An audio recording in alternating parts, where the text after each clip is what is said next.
Good morning. तो हम लोगों ने पार्लियामेंट का जो टॉपिक था वो हम लोगों ने कल कंप्लीट किया हुआ था। अब हम लोगों को स्टेट लेजिस्लेचर और स्टेट एग्जीक्यूटिव है और फिर उसके आगे जो और अदर टॉपिक हैं उनकी तरफ हम लोगों को एक एक करके चलना है। तो पहले हम लोग स्टेट गवर्नमेंट के बारे में बात करते हैं। हमने शुरुआती क्लास में आपको बताया था कि हमारे यहाँ पर जो पॉलिटिकल सिस्टम है उसको फेडरल हम डेमोक्रेसी कहते हैं, यानी संघीय जो व्यवस्था हमारे यहाँ है संघीय लोकतंत्र है। और संघीय लोकतंत्र की खासियत ये होती है कि यहाँ पर मल्टी लेयर गवर्नमेंट पाए जाते हैं। मतलब वैसे अमूमन एक स्तर की ही सरकार होती है। राजतंत्र का आपने नाम सुना होगा, मोनार्की में एक ही तो राजा हुआ करते थे, पूरे जो पूरे देश पे शासन किया करते थे। लेकिन जब से डेमोक्रेसी में फेडरलिज्म का कंसेप्ट आया है तब से यहाँ पर चीज़ें बदल गई हैं और वहाँ पर यह देखा जाता है कि फेडरलिज्म में जो है ये मल्टी लेयर गवर्नमेंट की कंसेप्ट आए, एक यूनियन गवर्नमेंट और एक स्टेट गवर्नमेंट। तो स्टेट गवर्नमेंट जो है वहाँ पर भी पार्लियामेंट्री जो सिस्टम हमारे यहाँ है वो लागू होता है। पार्लियामेंट्री सिस्टम के बारे में आपने देखा कि पार्लियामेंट्री सिस्टम का सबसे इंपॉर्टेंट फीचर क्या होता है कि जहां पर लेजिस्लेचर और एग्जीक्यूटिव के बीच में एक बैलेंस देखने को मिलता है, कोऑर्डियल रिलेशन देखने को मिलता है। विधायिका और कार्यपालिका के बीच सामंजस्यपूर्ण संबंध देखने को मिलता है। अध्यक्षात्मक लोकतंत्र की हमने बात की थी कि वहां पर शक्ति पृथक्करण कठोरता से पाया जाता है। मतलब विधायिका अलग है, कार्यपालिका अलग है, न्यायपालिका अलग है, तीनों के सदस्य अलग हैं, सब कुछ अलग अलग है। लेकिन हमने बात किया था संसदीय लोकतंत्र में विधायिका और कार्यपालिका के बीच एक सौहार्दपूर्ण सामंजस्यपूर्ण संबंध देखने को मिलता है। तो हमने केंद्र के स्तर की सरकार के बारे में पढ़ लिया, वहां की कार्यपालिका हमने पढ़ लिया, वहां पर हमने विधायिका को देख लिया है। अब हमें राज्य की कार्यपालिका और राज्य की विधायिका को देखना है और फिर जुडिशरी की तरफ चलना है। तो हमारे संविधान का पार्ट 5 वह यूनियन गवर्नमेंट की बात करता है और हमारे संविधान का पार्ट 6 स्टेट्स के बारे में बात करता है। तो हम भाग 6 में चल रहे हैं जहां पे हम लोगों को राज्य के बारे में पढ़ना है। तो ये चीज पहले हम लोग यहां पर समझ लेते हैं। अब आइए यहां पर जो है स्टेट का मतलब क्या कैसे है। आर्टिकल 152 में ये डिफाइन किया गया है कि in this part unless the context otherwise requires the expression state doesn't include the state of Jammu and Kashmir. ये अब प्रोविजन खत्म हो चुका है, यानी अब स्टेट की डिफिनेशन में राज्य में जम्मू और कश्मीर भी शामिल है। ये सब पुरानी चीजें थी। सही मायने में स्टेट गवर्नमेंट का जो हमें पढ़ना है फीचर वह स्टेट की एग्जीक्यूटिव के बारे में पहले हमें देखना है, यानी राज्य की कार्यपालिका के बारे में। और उसमें भी पहले हम लोगों को गवर्नर के बारे में पढ़ना है, यानी राज्य के जो राज्यपाल हैं उनके बारे में हम लोगों को देखना है। आर्टिकल 153 में कहा गया है कि there shall be a governor for each state, यानी हर एक राज्य के लिए एक राज्यपाल होगा। लेकिन यहां पर आगे चलकर एक अमेंडमेंट किया गया और बताया गया कि एक ही गवर्नर को एक से अधिक स्टेट की ड्यूटी को असाइन किया जा सकता है। दो अलग अलग चीजें हैं, दोनों को ध्यान से समझना है। अनुच्छेद 153 कहता है प्रत्येक राज्य के लिए एक राज्यपाल होगा। तो ये यहां पर अगर 28 राज्य हैं तो हर राज्य के लिए एक राज्यपाल होगा, लेकिन एक ही राज्यपाल को एक से अधिक राज्यों की जिम्मेदारी दी जा सकती है। जैसे अगर कोई उत्तर प्रदेश का राज्यपाल है तो उसे बिहार की भी जिम्मेदारी दी जा सकती है कि आप बिहार के भी राज्यपाल वहां पर हैं। तो ऐसा कोई लिमिटेशन नहीं है कि एक राज्य का राज्यपाल एक ही व्यक्ति होगा। लेकिन अब यहां पर दूसरा, जैसे यहां पर देखिए इन्होंने बोला वो कि provided that nothing in this article shall prevent the appointment of the same person as governor for 2 और मोर स्टेट्स। क्लियर है यहां तक? तो यहां पर एक चीज क्लियर है। यहां पर दूसरा एक सवाल बनता है कि अगर कोई एक व्यक्ति एक से अधिक राज्यों का राज्यपाल है तो उसकी सैलरी कितनी होगी, मतलब अलग अलग राज्यों की सैलरी प्राप्त करेगा। तब तो आप सोचिए उसकी सैलरी कितनी हो जाएगी। अगर 28 राज्यों का राज्यपाल एक ही व्यक्ति को बना दिया जाए तो सबसे अधिक सैलरी तो करोड़ों में उसी की हो जाए। तो यहां पर बोला गया है कि सैलरी तो फिक्स है जो गवर्नर की सैलरी होती है, लेकिन दोनों राज्यों में वह सैलरी को डिवाइड कर दिया जाएगा। गवर्नर की सैलरी जो है वह स्टेट के कंसोलिडेटेड फंड से दी जाएगी, राज्य की संचित निधि से, केंद्र नहीं, राज्य की संचित निधि से उसकी सैलरी दी जाएगी, और अगर वह एक से अधिक राज्यों का राज्यपाल है तो उन राज्यों के बीच वह सैलरी डिवाइड हो जाएगी। अब अगर सवाल यहां पर यह उठा कि मान लीजिए बिहार का जिसको राज्यपाल बनाया गया या पश्चिम बंगाल का राज्यपाल बनाया गया, उसी को सिक्किम का भी राज्यपाल बना दिया जाए, तो सिक्किम की तो आबादी बहुत छोटी है, ज्योग्राफिकल साइज भी छोटा है, तो ऐसे कंडीशन में क्या राज्यपाल की जो सैलरी है पश्चिम बंगाल और सिक्किम स्टेट के बीच में हाफ हाफ डिवाइड होगी, आधा आधा बांटा जाएगा, या उसमें सिक्किम के ऊपर कम बर्डन होगा, वेस्ट बंगाल के ऊपर अधिक बर्डन होगा? तो निश्चित रूप से पॉपुलेशन के प्रोपोर्शनिएट सैलरी को डिवाइड किया जाता है, जनसंख्या के अनुपात में यहां पर जो है यह सैलरी डिवाइड की जाती है। क्लियर है? अब यहीं से समझते हैं राज्यपाल के बारे में। गवर्नर जो है वो कौन है, कैसे काम करता है, इनके बारे में हम लोगों को यहां पर समझना है। तो हमने यहां पर स्टेट के बारे में पढ़ना शुरू किया, और पहले हमने यहां स्टेट की एग्जीक्यूटिव को पढ़ना स्टार्ट किया है। स्टेट की एग्जीक्यूटिव में कौन कौन आएगा? तो पहले तो गवर्नर आएंगे, राज्यपाल आएंगे, इनके साथ साथ इनका जो चीफ मिनिस्टर और इनका जो काउंसिल ऑफ मिनिस्टर होता है वो यहां पर देखेंगे कि इनका काउंसिल ऑफ मिनिस्टर कैसा होता है, और यहां पर इसके साथ साथ हम देखेंगे जो जनरल एडवोकेट ऑफ स्टेट होता है, महाधिवक्ता होता है, हम उसके बारे में भी यहां पर देखेंगे, एडवोकेट जनरल ऑफ स्टेट के बारे में भी देखेंगे। जब हमने यूनियन गवर्नमेंट के बारे में पढ़ा था तो वहां प्रेसिडेंट, वाइस प्रेसिडेंट पढ़ा था, मतलब वहां पर वाइस प्रेसिडेंट है, लेकिन स्टेट में कोई डिप्टी गवर्नर जैसा ऑफिस नहीं होता है, उपराज्यपाल जैसी धारणा नहीं होती है। मुख्यमंत्री और मंत्रिपरिषद वहां भी पढ़ा था, अधिवक्ता यहां भी पढ़ना है। तो पहले हम लोग शुरू करते हैं अगर गवर्नर से, तो राज्यपाल के बारे में क्या चीजें यहां पर समझनी है। हमने कहा कि संसदीय व्यवस्था के नियम व राज्य पर भी लागू होते हैं। जिस तरीके से केंद्र में हमने देखा हुआ था कि डबल एग्जीक्यूटिव का कंसेप्ट वहां पर है, एक जो वहां पर संवैधानिक प्रमुख कॉन्स्टिट्यूशनल हेड ऑफ स्टेट हैं, जो राज्य के अध्यक्ष, राष्ट्र के अध्यक्ष हैं, जिन्हें हम राष्ट्रपति कहते हैं, और एक जो सरकार के यानी शासन के अध्यक्ष हैं, उन्हें हम प्रधानमंत्री कहते हैं, हेड ऑफ गवर्नमेंट। ठीक वैसे ही राज्यपाल जो है वह किसी भी स्टेट का वह कॉन्स्टिट्यूशनल हेड होता है, राज्य का संवैधानिक प्रमुख होता है, और इसकी एक बड़ी भूमिका होती है। केवल यह संवैधानिक प्रमुख राज्य का नहीं होता है, बल्कि इसका अपॉइंटमेंट सेंटर के द्वारा किया जाता है। केंद्र की सरकार राज्यपाल की नियुक्ति करती है, तो केंद्र सरकार की अपेक्षा होती है कि राज्यपाल को हमने भेजा है तो राज्यपाल हमारे और राज्य के बीच एक कड़ी का काम करे, एक ब्रिज का काम करे। तो इसका एक बड़ा काम होता है कि केंद्र और राज्य के मध्य एक ब्रिज का काम ये करता है। केंद्र सरकार और राज्य सरकार के मध्य एक ब्रिज का काम करता है, एक सेतु का काम यहां पर इसके द्वारा किया जाता है। जैसा कि हमने बात किया कि आर्टिकल 153 कहता है कि प्रत्येक राज्य का एक राज्यपाल होगा। यहां पर हमने ये बोला कि प्रत्येक राज्य का एक राज्यपाल होगा, और यहीं पर हमने ये भी क्लियर किया कि एक व्यक्ति जो है दो या अधिक राज्य का राज्यपाल हो सकता है। एक व्यक्ति दो या अधिक राज्य का राज्यपाल जो है वह हो सकता है, ये भी हमने देखा। और यहां पर हमने ये भी क्लियर किया कि इनका वेतन जो है दोनों राज्यों में जनसंख्या के अनुपात में इन प्रोपोर्शनिएट ऑफ पॉपुलेशन जो है डिस्ट्रीब्यूट किया जाएगा।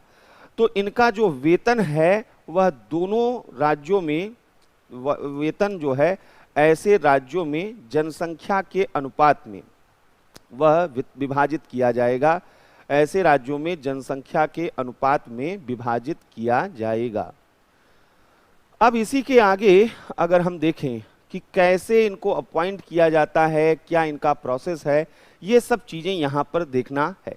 तो आइए अब इनके अपॉइंटमेंट से सीधे शुरू करते हैं कि इनका अपॉइंटमेंट कैसे और कौन करता है, इनकी एलिजिबिलिटी क्या होती है। आर्टिकल 155 कहता है कि प्रेसिडेंट ऑफ इंडिया जो है वह गवर्नर को अपॉइंट करते हैं, यानी राष्ट्रपति द्वारा नियुक्ति की जाती है। राष्ट्रपति द्वारा राज्यपाल की नियुक्ति की जाती है, और राष्ट्रपति कोई भी अगर काम कर रहे हैं तो हमने पहले ही कहा था कि काउंसिल ऑफ मिनिस्टर के एडवाइस पर करेंगे। तो बेसिकली सही मायने में शक्तियां किसके पास हैं? तो वहां पर केंद्र की जो सरकार, प्रधानमंत्री और उनका मंत्रिपरिषद है, उनकी सलाह पर ही राज्यपाल की नियुक्ति, लेकिन नाम किसका आएगा? राष्ट्रपति के द्वारा की जाती है। जब बात की जाती है कि इनकी योग्यता क्या है, एलिजिबिलिटी क्या है, तो आर्टिकल 157 इस बारे में बात करता है। वह कहता है कि एकमात्र जो यहां पर दो जो हैं योग्यताएं हैं, एक तो वह भारत का नागरिक होना चाहिए और दूसरा यहां पर वह 35 वर्ष की आयु पूरी कर चुका हो। 35 ईयर ओल्ड जो है यहां पर 35 कंप्लीट हो चुका हो, 35 वर्ष की आयु यहां पर जो है वह पूरी हो चुकी हो। तो यहां पर जो है ये दो योग्यताएं बताई गई, लेकिन आगे चलकर यहां पर कुछ परंपराओं का भी पालन किया गया।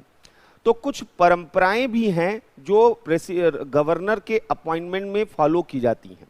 ये परंपराएं सरकारिया कमीशन के रिकमेंडेशन से आई थी। इस पर क्वेश्चन भी आ चुके हैं। सरकारिया आयोग की अनुशंसा पे आधारित है। ये संविधान में नहीं लिखी हैं, ये बाध्यकारी भी नहीं है, ये परंपराएं हैं, ये ट्रेडिशन हैं। इनको मानना न मानना राष्ट्रपति और उनके मंत्रिपरिषद का काम है। ये परंपराएं यहां पर क्या हैं? पहला तो ये बोला गया कि अमूमन देखा जाता है कि जिस स्टेट का गवर्नर जिसको बनाया जा रहा है, वहां जरूरी नहीं है कि गवर्नमेंट जो है वह उसी पॉलिटिकल पार्टी का हो जिस पॉलिटिकल पार्टी से वह गवर्नर एसोसिएटेड हो। जैसे अगर अभी पश्चिम बंगाल में गवर्नर बनाना है तो केंद्र में बीजेपी की सरकार है, तो जो गवर्नर बनाया जाएगा वो बीजेपी की सरकार द्वारा बनाया जाएगा, लेकिन राज्य में जिसकी सरकार है वह तृणमूल कांग्रेस की सरकार है।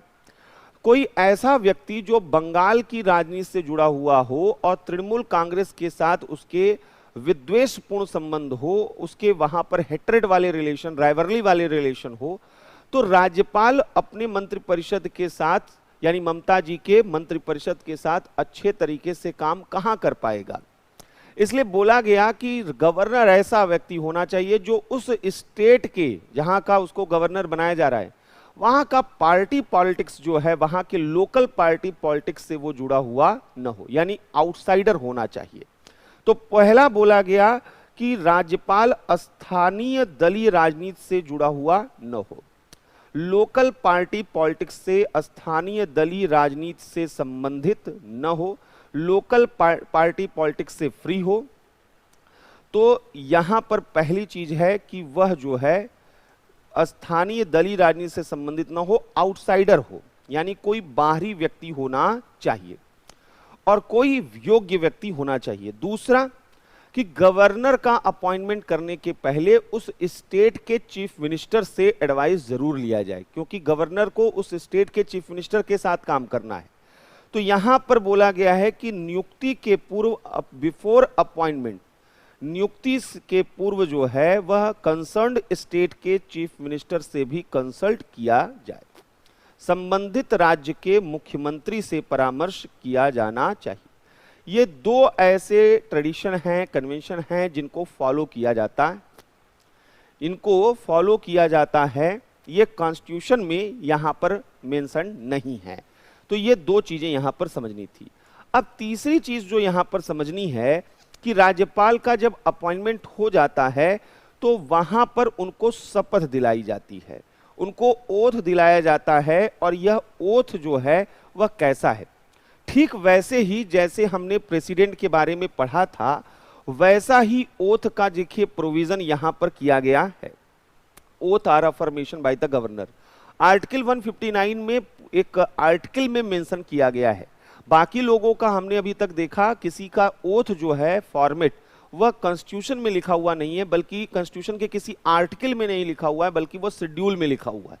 तीसरी अनुसूची में इस बारे में शपथ वगैरह ओथ यहां पर बोला गया है कि every governor and every person discharging the function of the governor shall before entering upon his office make and subscribe in the presence of chief justice of high court exercising jurisdiction in relation to the state, or in his absence the senior most judge of the court available on oath or affirmation in the following form, that is to say, I XYZ do swear in the name of God that I will faithfully execute the office of governor and will do the best of my ability, preserve, protect and defend the constitution. Same oath यहां पर language है जो president के लिए use किया गया था. And the law and that I will devote myself to the service and wellbeing of the people of the state, जो भी स्टेट है. तो यहां पर आर्टिकल 159 में राज्यसभा के ओथ का फॉर्मेट दिया गया है. यहां पर बोला गया है कि उच्च न्यायालय के मुख्य न्यायाधीश, उच्च न्यायालय के मुख्य न्यायाधीश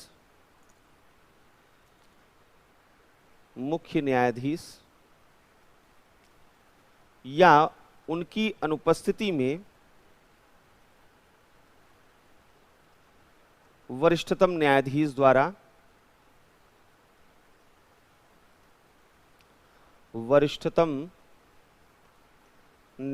द्वारा यह शपथ दिलाया जाता है. और शपथ का प्रारूप क्या है, शपथ में क्या वो लेते हैं, तो एक तो वो ये कहते हैं कि संविधान और विधि, कॉन्स्टिट्यूशन और लॉ के परिरक्षण, संविधान और विधि के परिरक्षण, रक्षण, रक्षण और प्रतिरक्षण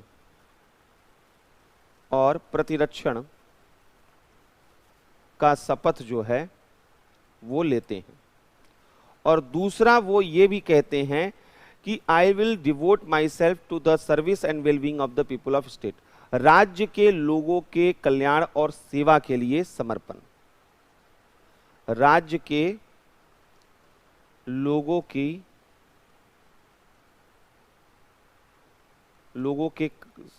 के सेवा और कल्याण के लिए समर्पण यहां पर ये बोला गया. तो इनका ओथ क्या होता है ये भी मालूम होना चाहिए. अब आइए, इनका ओथ जब हो जाता है तो अगला ये चीज जानना जरूरी होता है कि ये कब तक अपने पद को धारण कर सकते हैं, कब तक अपने ऑफिस को होल्ड कर सकते हैं, यानी इनका टर्म ऑफ ऑफिस क्या है, पदावधि इनकी क्या है. हमारे कॉन्स्टिट्यूशन में ये बोला गया है कि प्रेसिडेंट जो है, गवर्नर जो हैं, वह प्रेसिडेंट के during the pleasure of president अपने ऑफिस को होल्ड करते हैं, यानी राष्ट्रपति के प्रसाद पर्यंत अपना पद धारण करते हैं. During the pleasure of president, राष्ट्रपति के प्रसाद पर्यंत अपना पद धारण करते.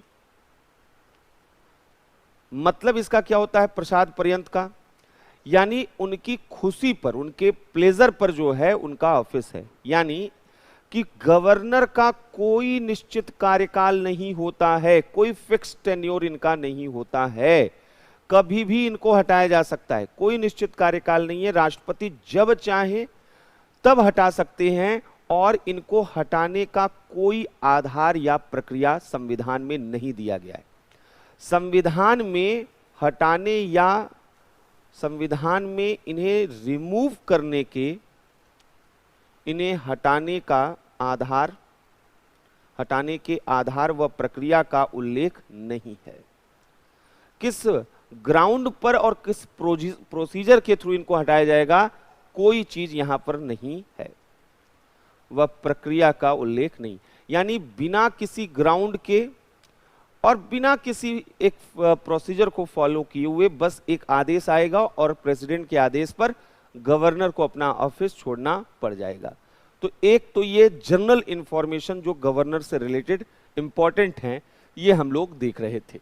अब आइए गवर्नर के पावर के बारे में देखते हैं, राज्यपाल की शक्तियों के बारे में देखते हैं. राज्यपाल को लगभग वही शक्तियां मिली हैं जो प्रेसिडेंट को मिली हैं, इसलिए यहां पर बहुत ज्यादा कंफ्यूजन नहीं होने वाला है. अगर आप एक तरीके का एक रिवीजन करने जा रहे हैं, जो यूनियन में प्रेसिडेंट के पास पावर है वही स्टेट में गवर्नर के पास पावर है. क्या क्या पावर है, अगर याद होगा तो हमने वहां पर देखा था कि प्रेसिडेंट के पास पहला पावर एग्जीक्यूटिव पावर, यानी कार्यपालकीय शक्तियां जो हैं, इन पर हम लोगों ने बात की थी. और कार्यपालिकी में यहां पर देखिए क्या बोला गया है। तो आर्टिकल 154 जब हम देखते हैं तो देखिए क्या लिखा हुआ है, the executive power of the state shall be vested in the governor and shall be exercised by him either directly or through officers subordinate to him in accordance with this constitution. यानी कि जो राज्य की कार्यपालिकी शक्तियां हैं वह राज्यपाल में वेस्टेड हैं, निहित हैं।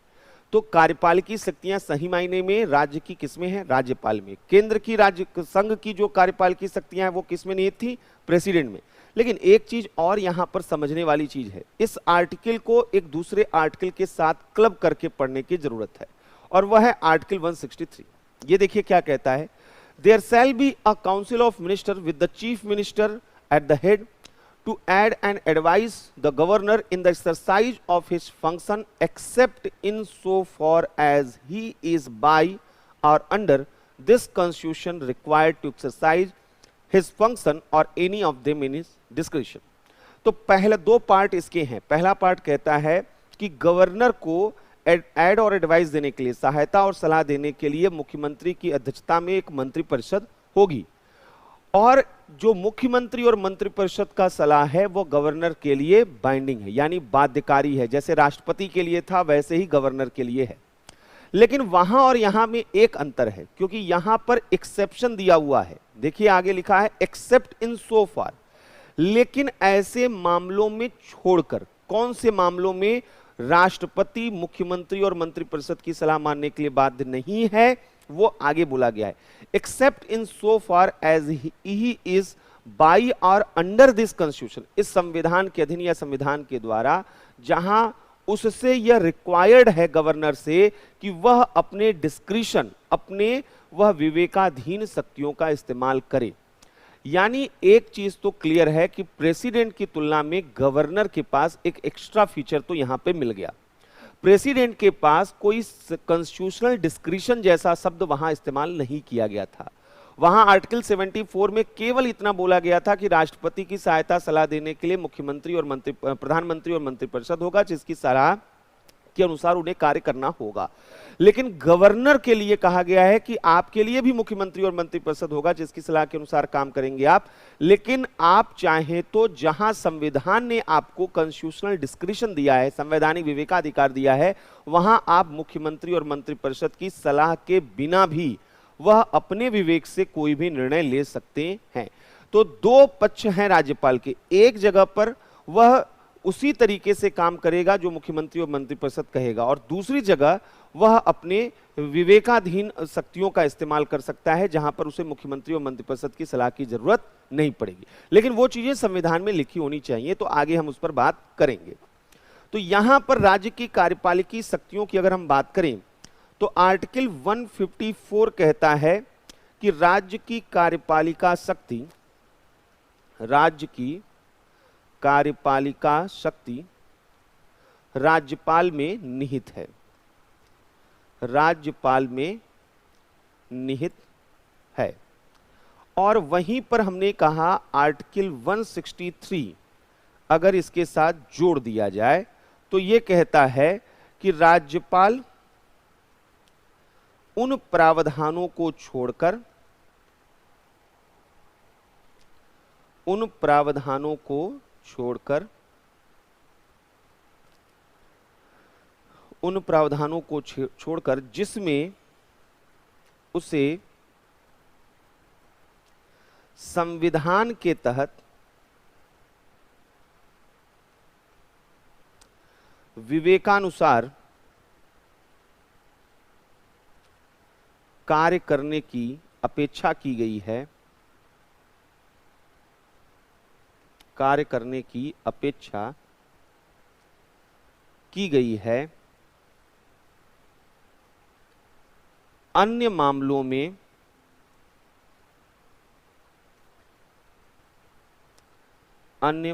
में मुख्यमंत्री की अध्यक्षता,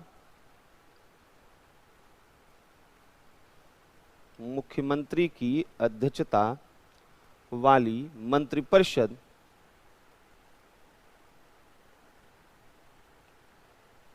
मंत्रिपरिषद की सहायता व सलाह के अनुसार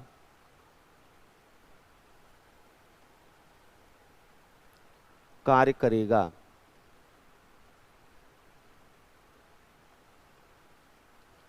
कार्य करेगा। तो यहां पर एक तो ये हो गया राज्यपाल के बारे में कि एक तरफ वह मुख्यमंत्री और मंत्रिपरिषद की सहायता के अनुसार, सलाह के अनुसार, और मंत्रिपरिषद की सहायता व सलाह के अनुसार कार्य करेगा। सहायता व सलाह के अनुसार कार्य करेगा। According to aid and advice of council of minister. और दूसरी तरफ संवैधानिक विवेकाधिकार उसको दिए गए हैं, कॉन्स्टिट्यूशनल डिस्क्रिशन, तो वो बिना यहां पर उनकी सलाह के अनुसार काम करेगा। तो दो चीजें यहां पर क्लियर। गवर्नर, तो गवर्नर का इसीलिए ऑफिस बहुत ज्यादा डिस्प्यूटेड हो जाता है। अब दूसरी चीज, आर्टिकल 166 में क्या यहां पर बोला गया है? आर्टिकल 166 कहता है राज्य के सभी जो एग्जीक्यूटिव काम हैं वो यहां पर काम लिए जाएंगे गवर्नर के नाम से। तो देखिए यहां पर बोला गया है कि all executive action of the government of a state shall be express to be taken in the name of the governor. राज्यपाल के नाम से ही सभी जो कार्यपालकीय कार्य हैं वो किए जाएंगे। तो यहां पर बोला गया है कि राज्य सरकार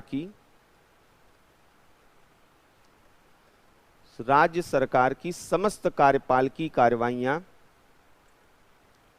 समस्त कार्यपालकीय कार्रवाइयां राज्यपाल के नाम से की जाएंगी। राज्यपाल के नाम से की जाएंगी। और इसी आर्टिकल में एक और चीज यहां पर बोला गया है। वो क्या बोला गया है? वो बोला गया है कि the governor shell make rules for the more convenient transaction of the business of the government of the state and for the allocation among ministers of the said business in so far as it is not business with respect to which the governor is by or under this constitution required to act in his discretion। यानी कि वो नियम भी बनाएगा मंत्रालयों के संबंध में। तो दूसरी चीज ये है कि राज्य सरकार का कार्य अधिक सुविधा पूर्वक कन्वीनियंट करने के लिए राज्य सरकार का कार्य अधिक सुविधापूर्वक किए जाने के लिए और मंत्रियों में उक्त कार्यों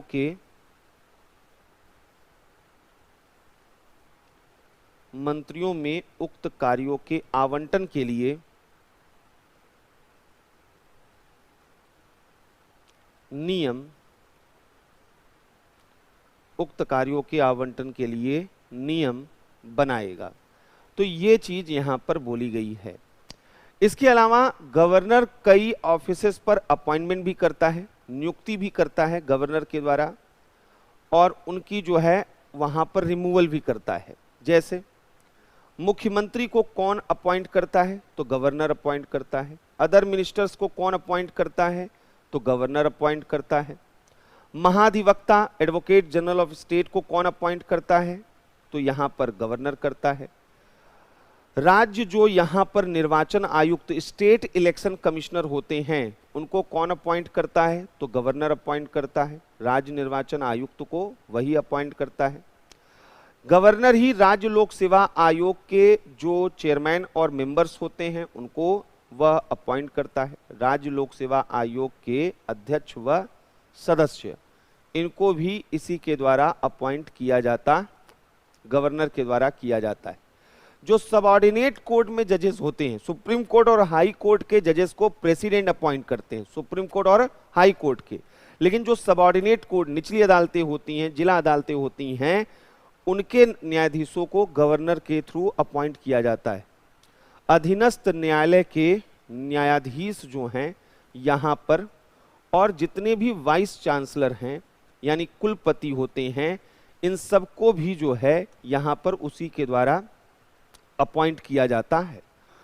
जो ये कॉलेजेस होते हैं, डिग्री कॉलेजेस होते हैं, यूनिवर्सिटीज राज्य के अंदर, सेंट्रल यूनिवर्सिटी को छोड़कर, तो उन सारी यूनिवर्सिटी का जो चांसलर, एक होता है वाइस चांसलर और एक होता है चांसलर, तो गवर्नर चांसलर होता है उन यूनिवर्सिटीज का, वह विश्वविद्यालयों का जो है कुलाधिपति होता है। ये भी यहां पर ध्यान रखना है। अब आइए दूसरी चीज, इसके जो दूसरे पावर हैं उनकी तरफ चलते हैं, लेजिस्लेटिव पावर की तरफ देखते हैं, विधायी शक्तियां यहां पर क्या हैं। और हमने कहा ये सब चीजें सेम है जैसा आपने प्रेसिडेंट में पढ़ा है। अगर ध्यान से एक एक चीज को देखते जाएं, जैसे वहां पर आर्टिकल 79 में आपने पढ़ा था कि पार्लियामेंट के 3 पार्ट, लोकसभा, राज्यसभा और राष्ट्रपति, वैसे ही आर्टिकल 168 कहता है कि राज्य विधान मंडल यानी स्टेट का जो लेजिस्लेचर होता है, जैसे केंद्र में संसद पार्लियामेंट कहते हैं, वैसे ही स्टेट के लेवल पर इसको विधान मंडल स्टेट लेजिस्लेचर कहते हैं। स्टेट लेजिस्लेचर के 3 पार्ट हो सकते हैं। जिन राज्यों में विधान परिषद है वो विधान परिषद, क्योंकि विधान परिषद यानी लेजिस्लेटिव काउंसिल हर एक स्टेट में नहीं होता है।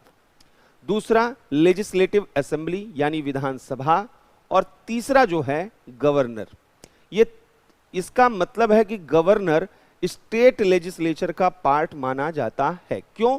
क्योंकि बिना इसके सिग्नेचर के, बिना इसके असेंट के कोई भी बिल, एक्ट नहीं बन सकता, अधिनियम नहीं बन सकता, कानून नहीं बन सकता। दूसरा आर्टिकल 200 यहां पर गवर्नर से कई तरीके की रिक्वायर्ड करती है। कोई भी बिल अगर पास होता है तो वह गवर्नर के पास जाता है, और गवर्नर जो है उस बिल को वहां पर क्या करते हैं, उस पर अपना परमिशन देते हैं। तो देखिए वो क्या क्या कर सकते हैं। Assent to bills, when a bill has been passed by the legislative assembly of a state, or in case of a state having a legislative council, has been passed by both house of the legislature of the state, it shall be presented to the governor, ये governor के पास पहुंचेगा, and the governor shall declare either that he assents to the bill, या तो वो अपनी सहमति दे देंगे, or that he withholds assent therefrom, या अपनी सहमति रोक सकते हैं, और that he reserves the bill for the consideration of the president. ये एक नई चीज है, ये राज्यपाल की शक्ति में एक नई चीज है जो उसे अलग बनाती है। वह किसी विधेयक को वहां पर सहमति दे सकता है, सहमति को, अनुमति को रोक सकता है, या एक तीसरा विकल्प है कि वह उसे राष्ट्रपति के पास पुनर्विचार के लिए भेज सकता है। तो आर्टिकल 200 के तहत विधेयक को अनुमति, जो राज्य के विधेयक हैं उनकी विधेयक की को अनुमति जो है वह देने की बात आती है। यहां पर उसके पास विकल्प क्या है? पहला कि वह जो है विधेयक पर अनुमति दे सकता है, विधेयक पर अनुमति दे सकता है, अनुमति रोक सकता है,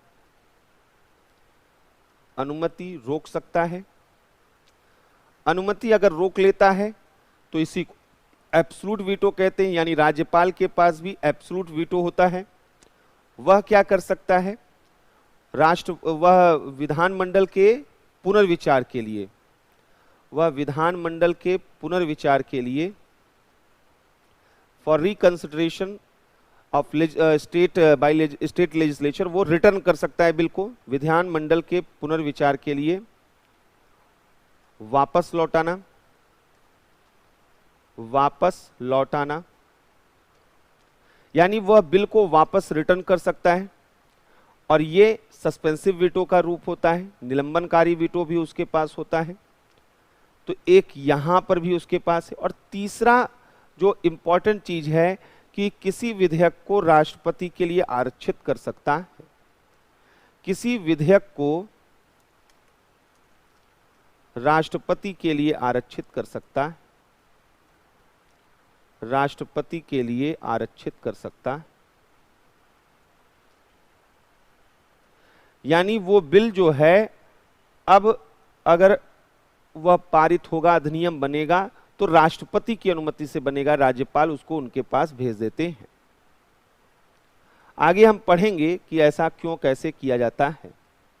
पहले अभी हम गवर्नर के पावर के बारे में एक एक करके देख रहे हैं। अब आइए नेक्स्ट यहां पर समझते हैं, उसके पास एक और पावर है, अध्यादेश जारी करने की शक्ति। अध्यादेश जारी करने की शक्ति, ठीक वैसे ही ऑर्डिनेंस मेकिंग पावर जो कि गवर्नर के पास, प्रेसिडेंट के पास था। आर्टिकल 213, आर्टिकल 123 में प्रेसिडेंट के पास ये पावर है और आर्टिकल 213 में ये इनके पास है। ऑर्डिनेंस किन सब्जेक्ट पर वह इशू कर सकता है? तो उन सभी विषयों पर अध्यादेश जारी किया जा सकता है जिन पर राज्य विधानमंडल को कानून बनाने की शक्ति है। जिन विषयों पर स्टेट लेजिस्लेचर को लॉ बनाने का राइट है, पावर है, उन सभी विषयों पर ऑर्डिनेंस इशू किया जा सकता है। मतलब स्टेट लेजिस्लेचर किन सब्जेक्ट पर लॉ बना सकता है? एक होता है स्टेट लिस्ट, राज्य सूची के विषय, और एक होता है कॉन्करेंट लिस्ट, समवर्ती सूची के विषय। इन दोनों पर स्टेट लेजिस्लेचर लॉ बना सकता है, यानी गवर्नर भी स्टेट लिस्ट के सब्जेक्ट और कॉन्करेंट लिस्ट के सब्जेक्ट पर ऑर्डिनेंस इशू कर सकता है। क्लियर है? दूसरी चीज क्या है? अध्यादेश कब जारी किया जाता है? यह तब जारी किया जाता है, यह कब जारी किया जाता है? जब दोनों सदन या कोई एक सदन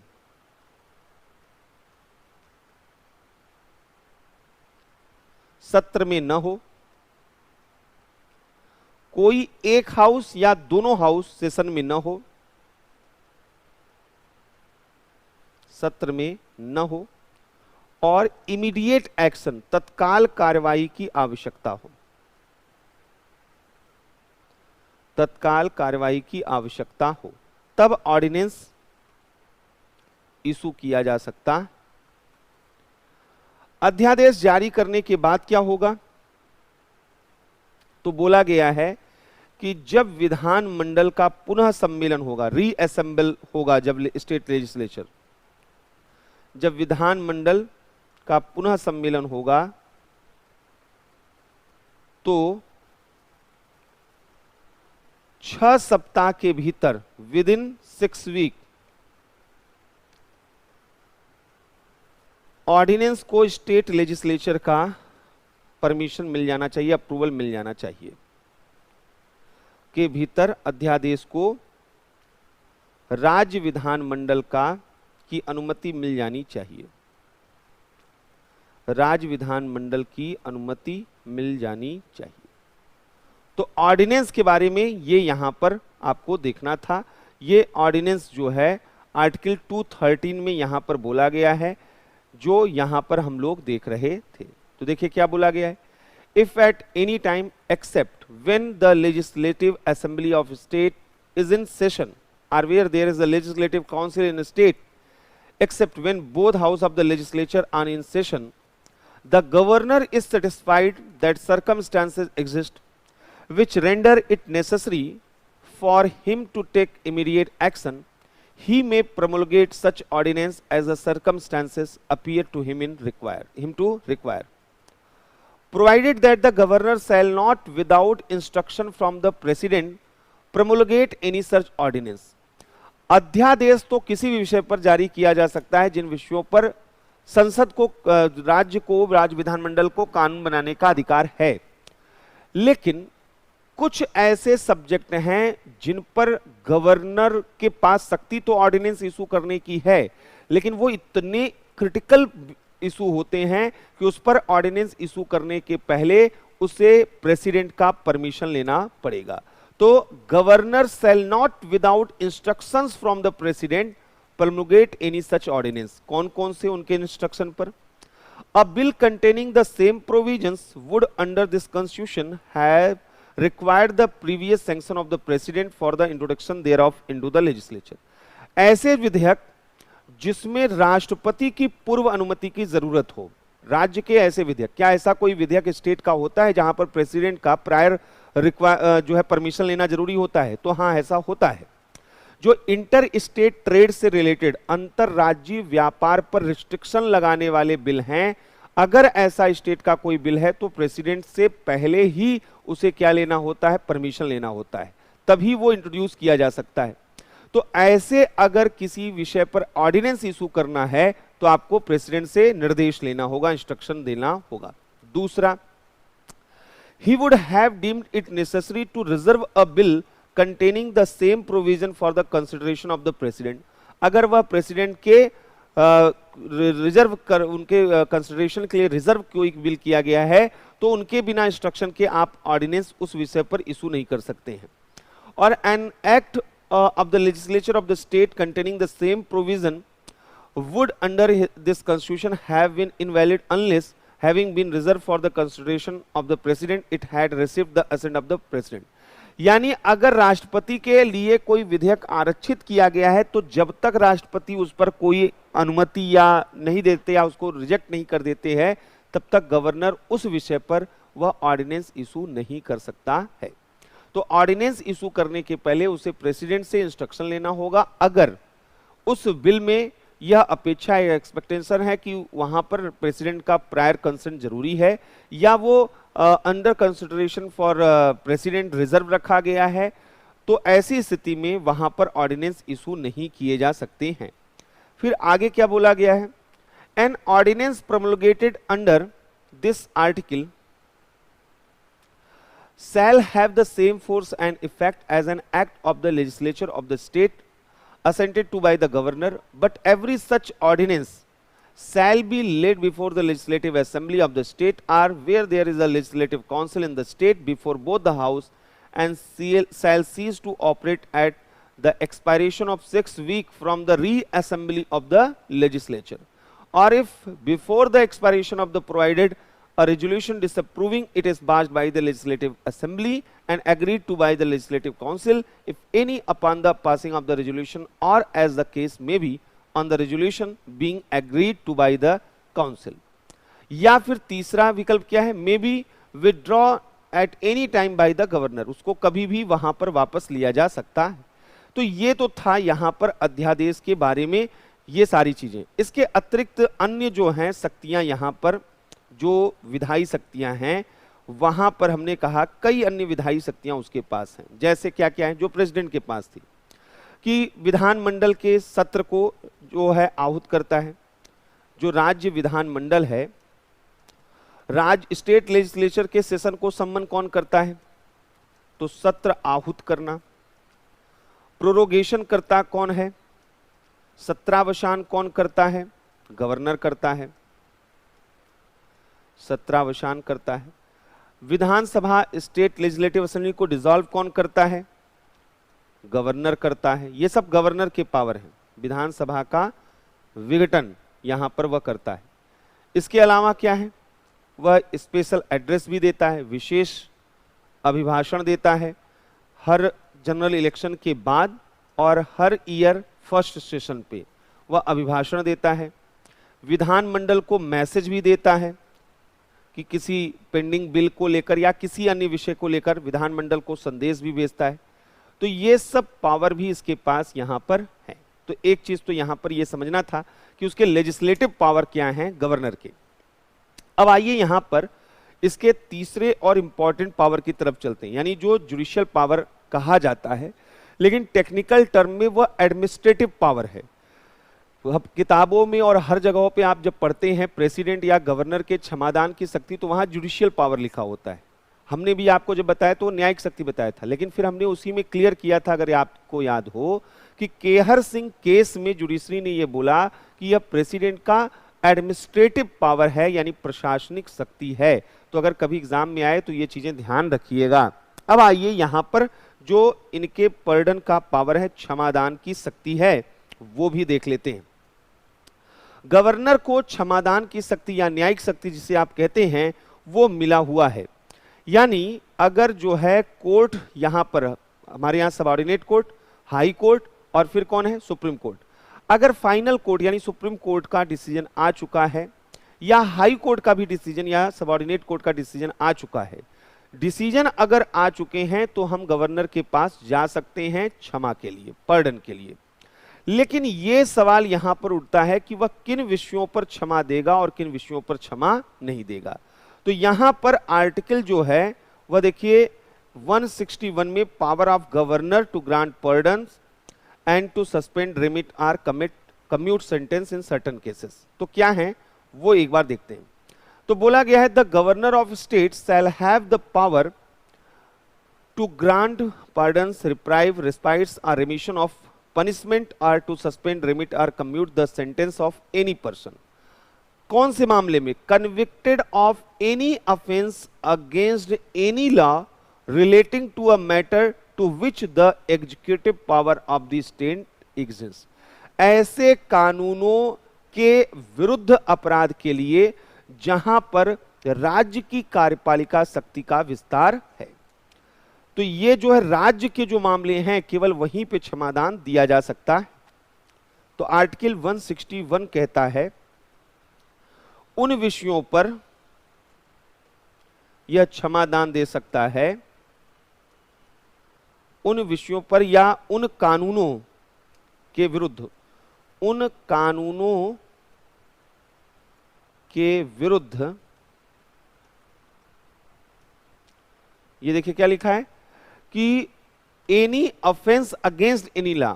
तो किसी ऐसे कानून के विरुद्ध अपराध के लिए जो कि ऐसे विषय से संबंधित हैं जहां पर राज्य की कार्यपालिका शक्ति का क्या है? विस्तार है।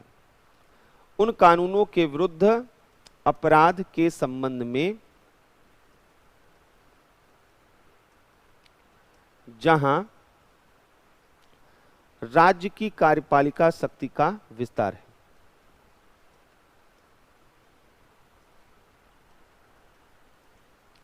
जहां राज्य की कार्यपालिका शक्ति का विस्तार है। अब यहां पर दो तीन चीजें समझना है। यह राज्यपाल क्या क्या कर सकता है? जो डेथ सेंटेंस हैं, मृत्युदंड, उनके मामलों में पर्डन ये नहीं दे सकता है। मृत्युदंड के मामलों में क्षमा नहीं दे सकता है। ये केवल और केवल हो है प्रेसिडेंट का। मृत्युदंड के मामलों में क्षमा नहीं दे सकता है। क्षमा का मतलब क्या होता है? कन्विक्शन फ्री, पनिशमेंट फ्री, कि हम जो है उनको छोड़ देते हैं, बेगुनाह बना देते हैं। लेकिन ये मृत्युदंड के मामलों में सजा बदल सकता है, यानी कम्यूट कर सकता है, लेकिन लघुकरण कर सकता है, कम्यूटेशन कर सकता है, लेकिन लघुकरण कर सकते हैं। कम्यूटेशन पॉसिबल, लेकिन पर्डन नहीं दे सकते। दूसरी चीज यहां पर क्या है?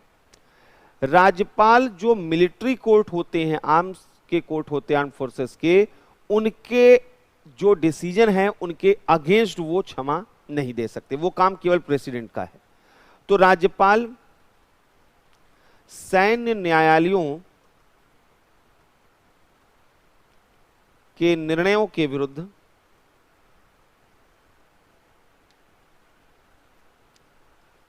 भी क्षमादान नहीं कर सकते, क्षमादान नहीं कर सकते। अब नेक्स्ट यहां पर जो है, ये तो हो गया जो उनका एग्जीक्यूटिव पावर है, जो उनका लेजिस्लेटिव पावर है, जो उनका जुडिशियल यानी एग्जीक्यूटिव जो यहां पर पर्डन पावर है, एडमिनिस्ट्रेटिव पावर है, ये हमने देखा है। अब आइए इनका अंतिम जो पावर है उसको बात करते हैं। प्रेसिडेंट में हमने बहुत से पावर पढ़े। प्रेसिडेंट के पास हमने देखा कि उनके पास एग्जीक्यूटिव पावर है, लेजिस्लेटिव पावर है, पार्डन पावर है, मिलिट्री पावर है, डिप्लोमेटिक पावर है, वहां पर उनके पास, तो ये सब इमरजेंसी पावर है। राज्यपाल के पास इतनी चीजें नहीं है। राज्यपाल के पास क्या मिलिट्री पावर, सैन्य शक्तियां हैं? बिल्कुल नहीं है। राज्यपाल के पास क्या डिप्लोमेटिक पावर है? नहीं है। यही पावर है। इनके साथ साथ कुछ डिस्क्रिशन है, यानी विवेकाधीन शक्तियां हैं। तो राज्यपाल की विवेकाधीन शक्तियां यहां पर हम लोग देखते हैं। राज्यपाल की विवेकाधीन शक्तियां हम लोग यहां पर देखते हैं। विवेकाधीन शक्तियों को दो भागों में आप बांट सकते हैं। एक जो कॉन्स्टिट्यूशन उसको प्रोवाइड करता है, और एक जो सिचुएशनल डिस्क्रिशन होते हैं, यानी परिस्थितियां ऐसी बन गई हैं कि उसे वहां पर उसका इस्तेमाल करना है। तो जैसे अगर हम इस कौन कौन से उसके पास जो है कॉन्स्टिट्यूशनल जो है डिस्क्रिशन है, संवैधानिक कॉन्स्टिट्यूशनल डिस्क्रिशन, संवैधानिक विवेकाधिकार उसके पास। जैसे आर्टिकल 356, यानी आर्टिकल 356 आपने प्रेसिडेंट का पढ़ा था कि वो इमरजेंसी स्टेट में इंपोज कर सकते हैं, लेकिन किसकी रिपोर्ट पर? तो राज्यपाल की जो रिपोर्ट है वह रिपोर्ट अपने मन से बनाएगा, वहां पर वह कोई भी एडवाइस जो है काउंसिल ऑफ मिनिस्टर से लेने के लिए फोर्स नहीं है। दूसरा, आर्टिकल 200 राष्ट्रपति के लिए विधेयक आरक्षित जो करता है, जो बिल रिजर्व करता है for consideration of the president, राष्ट्रपति के लिए विधेयक आरक्षित करना ये उसका डिस्क्रिशन है। इसके लिए वो परमिशन नहीं लेगा या सलाह नहीं लेगा वह अपने काउंसिल ऑफ मिनिस्टर से, ये भी उसका डिस्क्रिशन पावर है। यह क्या कर सकता है, वह मुख्यमंत्री और मंत्रिपरिषद के निर्णयों के संबंध में सूचना मांग सकता है। वह मुख्यमंत्री से मंत्रिपरिषद के संबंध में सूचना मांग सकता है। आर्टिकल 167 ये इंफॉर्मेशन कि भाई सूचना दो यहां पर, तो आर्टिकल 167 के तहत ये ऐसा कर सकता है। इसके साथ साथ यहां पर राज्यपाल जो है ये यहां पर किसी भी संघ शासित क्षेत्र का प्रशासन अगर लेता है तो वहां पर यदि किसी यूनियन टेरिटरी के प्रशासक का कार्यभार के एडमिनिस्ट्रेटर का जो है अगर वह चार्ज लेता है तो वह स्टेट का जो है जब गवर्नर है तभी काउंसिल ऑफ मिनिस्टर उसको एडवाइस दे सकती है। लेकिन मान लीजिए एक गवर्नर है, उसको यूपी का गवर्नर बनाया गया और दिल्ली का भी लेफ्टिनेंट गवर्नर बना दिया गया, उपराज्यपाल बना दिया गया, तो अब ऐसी स्थिति में दिल्ली यूनियन टेरिटरी है, उपराज्यपाल राज्यों में नहीं होते हैं, ये तो संघ शासित क्षेत्र है, इसलिए वहां पर यह शब्द इस्तेमाल किया जाता है। तो जो व्यक्ति जब यूपी स्टेट का गवर्नर वो हैं तो यूपी से संबंधित मामलों में अपने मंत्रिपरिषद से सलाह परामर्श करेंगे, लेकिन जब वे दिल्ली के यूनियन टेरिटरी के प्रशासक होंगे तब वह अपने मन से काम करेंगे, वह अपने मंत्रिपरिषद से सलाह नहीं करेंगे। इसी तरीके से कुछ सिचुएशनल जो है डिस्क्रिशन भी उसके पास मिले हुए हैं। परिस्थिति जन्य विवेकाधिकार भी उसको मिला हुआ। सिचुएशनल डिस्क्रिशंस क्या है? जैसे चीफ मिनिस्टर का अपॉइंटमेंट, सीएम की नियुक्ति, अगर किसी को मेजॉरिटी नहीं मिली लेजिस्लेटिव असेंबली में, अगर किसी को बहुमत न मिले, मेजॉरिटी न मिले, तो ऐसी स्थिति में, बहुमत न होने की स्थिति में, अगर किसी भी दल को बहुमत नहीं है तो उस स्थिति में किसको चीफ मिनिस्टर के लिए इनवाइट किया जाएगा, ये गवर्नर वहां पर डिसाइड करेगा। इसी तरीके से अगर कोई सरकार, यदि सरकार विधानसभा में अपना बहुमत, अपनी मेजॉरिटी लॉस्ट कर दे, अगर उसका मेजॉरिटी नहीं है अचानक, यदि सरकार विधानसभा में बहुमत खो दे और फिर जो है वह कहे कि आप वही सरकार, अब उसकी मेजॉरिटी है नहीं लेकिन वो एडवाइस कर रहा है कि विधानसभा डिसॉल्व कर दीजिए, तो राज्यपाल कहेगा कि आपके पास मेजॉरिटी है नहीं और हमको आप विधानसभा डिसॉल्व करने के लिए कह रहे हैं, हम आपकी बात नहीं मांगेंगे, तो राज्यपाल विधानसभा को भंग करने के लिए बाध्य नहीं। तो राज्यपाल उनकी सलाह पर विधानसभा को भंग करने के लिए बाध्य नहीं, विधानसभा को भंग करने के लिए बाध्य नहीं। तो ये सब यहां पर ये शक्तियां, और कोई भी जो है एडवाइस को एक बार वह रिकंसिडरेशन के लिए वापस किसको भेज सकता है, वह अपने मंत्रिपरिषद को भेज सकता है। तो ये सब कुछ बेसिक चीजें हैं। तो एक तो ओवरऑल जो गवर्नर के बारे में हम लोगों को यहां पर देखना था वो ये था। अभी एक बार मुख्यमंत्री मंत्रिपरिषद भी देख लेते हैं, महाधिवक्ता, तब गवर्नर से रिलेटेड जो मेंस का क्वेश्चन है वो भी हम लोग एक बार देखेंगे। अब आइए हम लोग देखते हैं जो चीफ मिनिस्टर और काउंसिल ऑफ मिनिस्टर है उनके बारे में क्या प्रोविजन किया गया है। मुख्यमंत्री और मंत्रिपरिषद के बारे में कॉन्स्टिट्यूशन में क्या प्रोविजन किया गया है। मुख्यमंत्री और मंत्रिपरिषद के बारे में आर्टिकल 163 में ही प्रोविजन किया गया था, जो आपने देखा कि राज्यपाल के लिए एडवाइस के लिए चीफ मिनिस्टर के हेडशिप में एक काउंसिल ऑफ मिनिस्टर का प्रोविजन किया गया है। तो राज्यपाल की सहायता और सलाह के लिए कौन होगा, तो सहायता और सलाह के लिए बोला गया है कि एक चीफ मिनिस्टर और उनका काउंसिल ऑफ मिनिस्टर होगा। मुख्यमंत्री और मंत्रिपरिषद यहां पर है। इसी आर्टिकल में एक चीज ये बोली गई है कि राज्यपाल को इन लोगों ने क्या सलाह दिया, क्या एडवाइस, इसका इंक्वायरी किसी भी जज कोर्ट में नहीं होगा। इसी में एक चीज और बोला गया है कि किसी न्यायालय में, किसी भी कोर्ट में इस प्रश्न की जांच नहीं होगी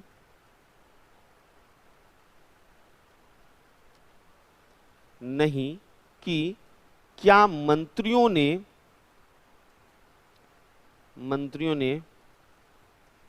राज्यपाल को कोई सलाह दी है तो वह क्या है। राज्यपाल को सलाह दी है और यदि दी है तो क्या दी है, यदि दी है तो क्या दी है।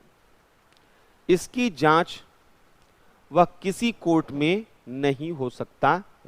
आर्टिकल 163 में देखिए यहां पर ये जो दूसरा इसका क्लॉज है क्या कहता है, if any question arises whether any matter is or is not a matter as respect which the governor is by or under this constitution required to act in his discretion, the decision of the governor in his discretion shall be final, and validity of anything done by the governor shall not be called in question on the ground that he ought or ought not to have acted in his discretion। तो एक तो उसके description पे बोला गया कि भाई वो खुलकर अपने विवेकाधीन है। और तीसरा, the question whether any and if so what advice was tendered by ministers to the governor shall not be inquired into any court. Clear है? तो किसी न्यायालय में इसकी जांच नहीं हो सकती है कि क्या सलाह दी है, और सलाह दी है तो क्या क्या दी है, तो ये जांच नहीं हो सकती है। फिर इसके आगे आर्टिकल 164 में डिटेल में बताया गया कि कैसे कैसे यहां पर नियुक्ति होती है। तो राज्यपाल क्या करते हैं, मुख्यमंत्री की नियुक्ति करते हैं। राज्यपाल किसकी नियुक्ति करते हैं, सीएम की नियुक्ति करते हैं। और सीएम की सलाह पर अदर मिनिस्टर की नियुक्ति करते हैं, अन्य मंत्रियों की नियुक्ति करते हैं, अन्य मंत्रियों की नियुक्ति करते हैं। दूसरा कि यहां पर जो है मंत्री राज्यपाल के मंत्री प्रसाद पर्यंत होते हैं। मंत्री राज्यपाल के प्रसाद पर्यंत, यानी जब तक राज्यपाल वहां पर चाहते हैं तब तक मिनिस्टर हैं। राज्यपाल जब चाहें तो मंत्रियों को हटा सकते हैं, इसलिए राज्यपाल के प्रति व्यक्तिगत रूप में उत्तरदायी हैं। राज्यपाल के प्रति व्यक्तिगत रूप में उत्तरदायी हैं, व्यक्तिगत रूप में उत्तरदायी मंत्री होते हैं, मिनिस्टर्स होते हैं। मंत्रिपरिषद जो काउंसिल ऑफ मिनिस्टर है वह कलेक्टिवली रिस्पॉन्सिबल होता है किसको लेकर, लेजिस्लेटिव असेंबली को लेकर। मंत्रिपरिषद विधानसभा के प्रति सामूहिक रूप में उत्तरदायी होते, सामूहिक रूप में उत्तरदायी होते। क्लियर है? तो एक तो यहां पर यह बोला गया है। आर्टिकल 164 में एक बार फिर से देख लीजिए। आर्टिकल 164 में बोला गया है the chief minister shall be appointed by the governor and the other ministers shall be appointed by the governor on the advice of chief minister, and the ministers shall hold office during the pleasure of the governor। राज्यपाल के प्रसाद पर्यंत minister अपना पद धारण करते हैं। इसी में एक बहुत इंपॉर्टेंट नोट है कि छत्तीसगढ़, झारखंड, मध्य प्रदेश और उड़ीसा, ये 4 ऐसे स्टेट हैं जहां पर एक मिनिस्टर की बात की गई है, minister in charge of tribal welfare, who may in addition be in charge of the welfare of the scheduled caste and backward classes or any other work। तो एक अलग मंत्रालय 4 राज्यों में बनाया जाएगा जो जनजाति कल्याण से संबंधित है। कौन कौन से राज्यों में? छत्तीसगढ़, झारखंड, मध्य प्रदेश, उड़ीसा राज्य में ट्राइबल वेलफेयर, जनजातीय कल्याण के लिए एक मंत्री नियुक्त करने का प्रावधान, एक मंत्री नियुक्त करने का प्रावधान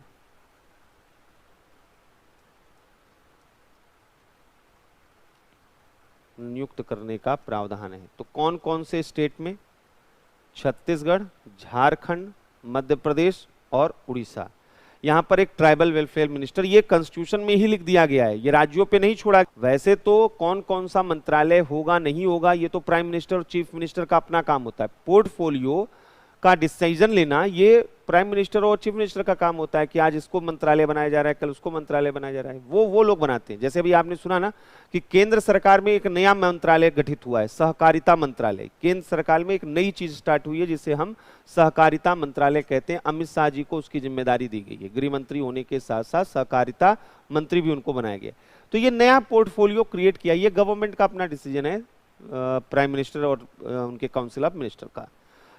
अब दूसरी चीज यहीं पर एक और चीज समझते हैं। 91st कॉन्स्टिट्यूशनल अमेंडमेंट जब आया था तो उसमें 2003 में ये बोला गया था कि मंत्रिपरिषद में कितने मंत्री हो सकते हैं मैक्सिमम। तो बोला गया है कि राज्य की मंत्रिपरिषद में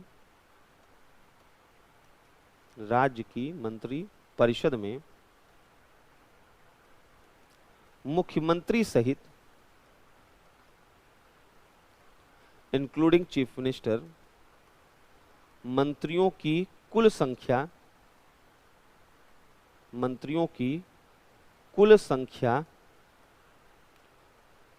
उस राज्य के विधानसभा के सदस्यों के विधानसभा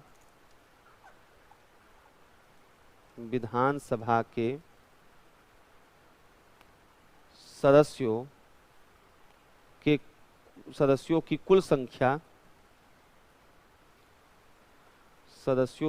कुल संख्या के 15% से अधिक नहीं होगी।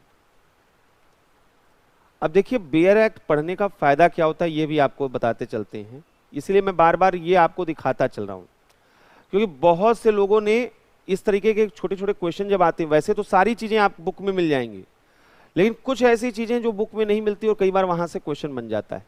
तो याद देखिए यहाँ पे क्या है, the total number of minister including the chief minister in the council of minister in state shall not exceed 15% of the total number of members of the legislative assembly of that state. ये आपने president वाले मतलब कि वहां पे केंद्र की मंत्रिपरिषद के बारे में भी पढ़ा था, लेकिन यहाँ एक नई चीज आपको पढ़ने में आएंगी, provided that the number of ministers including the chief minister in a state shall not be less than 12।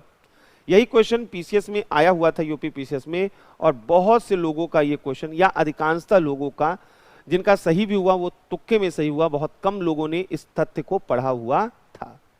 तो यानी यहां पर 15% से अधिक मंत्रियों की संख्या नहीं हो सकती है, लेकिन न्यूनतम संख्या भी इसमें दी गई है। यहां पर बोला गया है लेकिन किसी राज्य में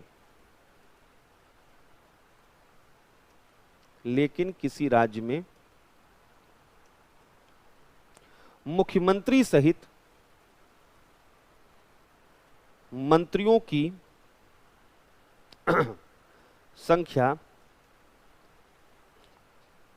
12 से कम नहीं हो सकती। अधिक से अधिक 15% टोटल नंबर क्या, और कम से कम 12 तो होनी ही चाहिए। तो ये दो चीज यहां पर पहले तो देखनी थी। अब आगे, मंत्रियों को ओथ कौन दिलाता है या कैसे होता है? तो प्रत्येक मंत्री को राज्यपाल शपथ दिलाते हैं। प्रत्येक मंत्री को राज्यपाल शपथ दिलाते, और राज्यपाल जो है वह शपथ किस तरीके से दिलाते हैं? शपथ का लैंग्वेज वगैरह कहां लिखा हुआ है? तो 3rd शेड्यूल, तीसरी अनुसूची के तहत मिनिस्टर्स को, यह कॉन्स्टिट्यूशन के किसी आर्टिकल में नहीं लिखा है, तीसरी अनुसूची के तहत यहां दिलाते हैं। किस चीज का ओथ लेते हैं जो मिनिस्टर्स होते हैं? दो चीजों का, एक तो अपने ऑफिस का पद और दूसरा सेक्रेसी, गोपनीयता का। यानी पद और गोपनीयता की शपथ इन्हें दिलाई जाती है, ये जो यहां पर होते हैं। कोई मंत्री यदि राज्य विधानमंडल का सदस्य नहीं है तो क्या वह जो है वह मिनिस्टर बन सकता है? बिल्कुल बन सकता है। ममता जी जो है चुनाव हार चुकी थी पश्चिम बंगाल में ना, लेकिन वो मिनिस्टर बनी, ठीक है। तो मिनिस्टर कोई भी व्यक्ति बन सकती, हाउस का मेंबर नहीं है, लेकिन नियम है कि अगले 6 महीने के अंदर आपको कहीं ना कहीं मेंबर बनना पड़ेगा। तो अभी ममता जी के सामने सबसे बड़ा चैलेंज क्या है? विदिन 6 मंथ उन्हें हाउस का मेंबर बनना पड़ेगा, अदरवाइज वो मुख्यमंत्री नहीं रह जाएंगे। तो यहां पर जो है यह बोला गया है, कोई मंत्री यदि राज्य विधानमंडल का सदस्य नहीं है, यदि राज्य विधानमंडल का सदस्य नहीं है तो 6 माह की अवधि के भीतर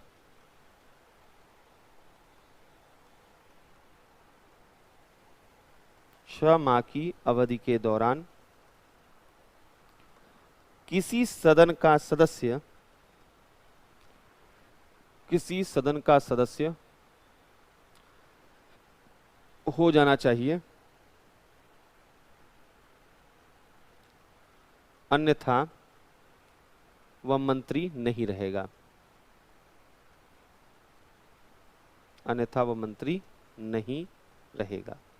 क्लियर है? तो यहां पर देखिए बोला गया है,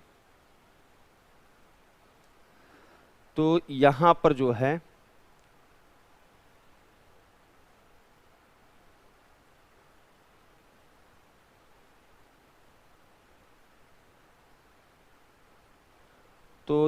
बोला गया है कि member of the legislative assembly of a state are either house of state having legislative council belonging to any political party who is disqualified being a member of the house under paragraph 2 of 10th schedule shall, ठीक है। यहाँ पर the council of ministers shall be collectively responsible to the legislative assembly, ये हमने पढ़ लिया है। Before a ministers enter upon his office, the governor shall administer oath of office and of secrecy, और 3rd शेड्यूल के according करता है। और a minister who for any period of 6 consecutive months is not a member of legislature of the state shall at the expiration of that period cease to be a minister। ये सारी चीजें हमने पढ़ ली। अब आइए अगली चीज, the salary and allowances of ministers shall be such as the legislature of the state may from time to time by law determine until the legislature of the state so determine shall be specified in 2nd schedule। तो यहां पर इनका भी समय समय पर वेतन वगैरह निर्धारित होता है। तो मंत्रियों के वेतन और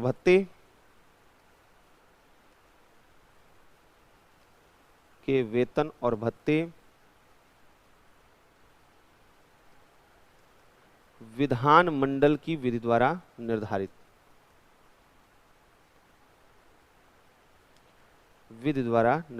होते हैं, और जब तक ऐसे नहीं होते हैं तब तक दूसरी अनुसूची में जो लिखा रहेगा उसके अनुसार होगा। इसके अलावा जो यहां पे हम देख सकते हैं कि जैसे हमने बोला था कि केंद्र में जो संसद में हमने देखा था मंत्री जो होते हैं उनके पास कुछ प्रिविलेज होते हैं। वैसे ही प्रिविलेज इनके पास भी होते हैं, ये किसी भी हाउस में पार्टिसिपेट कर सकते हैं जिसके मेंबर भले ही ना हो, किसी कमेटी में जो है वहां पर जा सकते हैं जिसमें वो मेंबर हो, अपनी बातों को रख सकते हैं। हालांकि वोट वहीं पे दे सकते हैं जिसके वो मेंबर हो, लेकिन ये अपनी बातें कहीं भी रख सकते हैं, इनके पास फ्रीडम ऑफ स्पीच यहाँ पर रहता है, ये इनकी एक प्रिविलेज यहाँ पर होता है। इसके अलावा जो है काउंसिल ऑफ मिनिस्टर्स जो हम लोगों ने पढ़ा है, वहाँ पे चीफ मिनिस्टर का अपना ड्यूटी होता है, जैसे ड्यूटी ऑफ प्राइम मिनिस्टर हमने पढ़ा था, वैसे ही आर्टिकल 167 में ड्यूटी ऑफ चीफ मिनिस्टर भी बोला गया है। चीफ मिनिस्टर की ड्यूटी है कि प्रेसिडेंट को वह काउंसिल ऑफ मिनिस्टर से रिलेटेड इंफॉर्मेशन टाइमली जो है वहां पर प्रोवाइड कराए, और अगर प्रेसिडेंट एक्सपेक्ट करते हैं कि नहीं, वो अगर कोई इंफॉर्मेशन सीख करते हैं, मांगते हैं, तो वो इंफॉर्मेशन उनको प्रोवाइड कराया जाए। प्रेसिडेंट को ये लगता है कि कोई काउंसिल ऑफ मिनिस्टर का इंडिविजुअल मिनिस्टर उसने कोई डिसीजन लिया है, लेकिन वो ऐसा डिसीजन है जो काउंसिल ऑफ मिनिस्टर के सामने लाना चाहिए, तो प्रेसिडेंट प्राइम मिनिस्टर को बोल सकते हैं। तो प्राइम मिनिस्टर की ये ड्यूटी होगी कि उस पर्टिकुलर मिनिस्टर के डिसीजन को पूरे काउंसिल ऑफ मिनिस्टर के सामने रखा जाए। तो ये चीजें हम लोग यहां पर देख रहे थे, जो चीफ मिनिस्टर और उनका काउंसिल ऑफ मिनिस्टर है। अब आगे जो यहां पर स्टेट एग्जीक्यूटिव का अगला पार्ट है, वो हमारा वह एडवोकेट जनरल ऑफ स्टेट यानी कि महाधिवक्ता है। तो महाधिवक्ता advocate general of the state के बारे में आर्टिकल 165 में डिटेल में लिखा गया है, तो इसको एक एक करके यहां पर देख लेते हैं। पहली चीज बोली गई है कि the governor of each state shall appoint a person who is qualified to be appoint a जज of a high court to be advocate general for the state. यानी यह बोला गया है कि राज्यपाल जो है वह किसी राज्य का वह किसी ऐसे व्यक्ति को महाधिवक्ता general for the state appoint करेगा जिसके पास हाई कोर्ट का जज बनने का एलिजिबिलिटी हो, क्वालिफिकेशन हो। यानी सबसे पहली चीज, एडवोकेट जनरल ऑफ स्टेट कौन होता है? जो राज्य के उच्च न्यायालय का न्यायाधीश बनने की योग्यता रखता हो। योग्यता रखता हो, ऐसा नहीं कि वो उच्च न्यायालय का न्यायाधीश हो, वह ऐसा जो है वहां पर क्वालिफाइड हो। दूसरा यहां पर बोला गया है कि it shall be the duty of the advocate general to give advice to the government of state upon such legal matters and to perform such other duties of legal character as may from time to time be referred or assigned to him by the governor, जो राज्यपाल द्वारा सौंपे जाए, and to discharge the functions conferred on him by or under this constitution or any other law for the time being in force। तो पहली चीज है कि ये एडवोकेट ऑफ द स्टेट की जरूरत एडवोकेट ऑफ जनरल जो है यहाँ पर महाधिवक्ता एडवोकेट जनरल, इनकी जरूरत क्यों पड़ी यहाँ पर? तो इनका जो काम है वो क्या है? जैसे अटॉर्नी जनरल केंद्र में वह भारत के फर्स्ट लीगल एडवाइजर होते हैं, प्रथम विधिक सलाहकार होते हैं, वैसे ही राज्यों में advocate general of the state जो हैं वह first legal adviser of the state होते हैं, राज्य के प्रथम विधिक सलाहकार होते हैं। इनका काम राज्य की सरकार को लीगल मैटर पर एडवाइस करना है, कानूनी मसलों पर सलाह देना है, और साथ ही साथ लीगल कैरेक्टर के, विधिक प्रकृति के जो भी उसे राज्यपाल के द्वारा विषय सौंपे जाएं, गवर्नर के द्वारा जो भी असाइन किए जाएं फंक्शन, उनको परफॉर्म करना है। इसके साथ साथ जो advocate general of the state होते हैं वह स्टेट गवर्नमेंट के बिहाफ पर वह अलग अलग कोर्ट में स्टेट गवर्नमेंट को रिप्रेजेंट करते हैं, यानी अन्य न्यायालयों में वह राज्य सरकार के तरफ से राज्य का पक्ष रखते हैं, वह राज्य के प्रतिनिधि के रूप में होते हैं advocate general of the state. Advocate general of the state के पास यह प्रिविलेज है कि वह हाउस में जो स्टेट लेजिस्लेचर, राज्य विधानमंडल के सदनों में वह भाग ले सकता है और अपने विचार रख सकता है। यह अलग बात है कि उन्हें मतदान का अधिकार राज्य विधानमंडल के किसी सदन में नहीं होता है, लेकिन वो अपने विचार रख सकते हैं, ये बोला गया है। अब इतनी महत्वपूर्ण ड्यूटी अगर इनके पास है तो इनका टेन्योर वगैरह कैसा है, इनका टर्म ऑफिस कैसा है? तो यहां पर बोला गया है कि advocate general shall hold office during the pleasure of the governor. ये राज्यपाल के प्रसाद पर्यंत होते हैं, यानी इनको कभी भी किसी भी आधार पर बिना किसी प्रक्रिया का पालन करते हुए हटाया जा सकता है। इनका कोई टेन्योर फिक्स नहीं होता है। And shall receive such remuneration as the governor may determine, और इनको वेतन भत्ते उतने ही मिलते हैं जो यहाँ पर वह राज्यपाल के द्वारा निर्धारित किए जाए। मतलब क्या है कि राज्यपाल, इनका कोई फिक्स नहीं है। ऐसा यहाँ नहीं बोला गया है कि दूसरी अनुसूची में सेकंड शेड्यूल में जो चीजें मेंशन की गई हैं उतना वेतन मिलेगा, नहीं। ये राज्यपाल डिसाइड करेंगे किसी भी ऐसे व्यक्ति से बातचीत करके कि आपका कितना वेतन रखा जाए। और दूसरी सबसे महत्वपूर्ण चीज ये है कि अगर ये एडवोकेट जनरल ऑफ स्टेट बन जाते हैं तो भी इनको प्रेशर नहीं क्रिएट किया जाता है, ये अपना प्राइवेट प्रैक्टिस कर सकते हैं, यानी ये निजी वकालत कर सकते हैं। हाँ, ये ध्यान रखना होगा कि राज्य सरकार के खिलाफ कोई भी मामला ये नहीं ले सकते हैं, अदरवाइज ये यहां पर बोला गया है कि ये जो है निजी वकालत यहां पर कर सकते हैं। क्लियर है? तो ये सब यहां पर जो मुद्दे थे ये हम लोग यहां पर महाधिवक्ता का देख रहे थे। तो हमने राज्य की कार्यपालिका में राज्यपाल को देखा, मुख्यमंत्री, मंत्रिपरिषद, महाधिवक्ता, इनके बारे में देखा है। अब यहीं पर मेन से रिलेटेड एक डिबेट जो गवर्नर से जुड़ा हुआ है, एक बार उसको भी देख लेते हैं और फिर वहां पर आगे चलते हैं कि वहां से क्या क्या और चीजें हो सकती हैं। लेकिन ज्यादा अच्छा रहेगा कि हम एक बार पूरा का पूरा देख लेते हैं, यानी स्टेट लेजिस्लेचर भी देख लेते हैं, तब हम यहां मेन से रिलेटेड टॉपिक की तरफ चलते हैं। तो आइए सीधे हम लोग चलते हैं स्टेट लेजिस्लेचर की तरफ।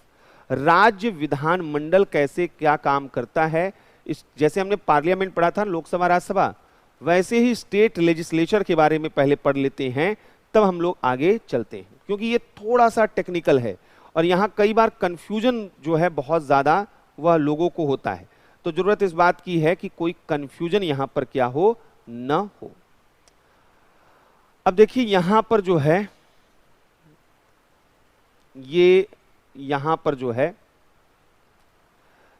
जो हम पढ़ने जा रहे हैं,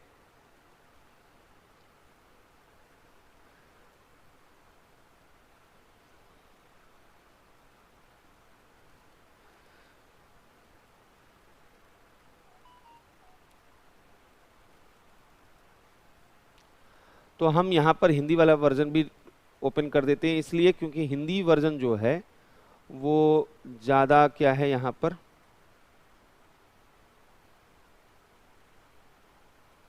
अपडेटेड है। इंग्लिश वाला वर्जन थोड़ा पुराना है इसका, जो मैंने डाउनलोड किया है, तो इसलिए थोड़ा सा सब्र करिएगा, रिवीजन करते रहिएगा। जो नोट्स मिला हुआ है उसको अच्छे से पढ़ते रहिएगा, और अगर कोई एक्स्ट्रा पॉइंट क्लास के दौरान मिल रहा हो तो उसको अपना नोट्स में वहीं पे इंक्लूड कर लीजिएगा।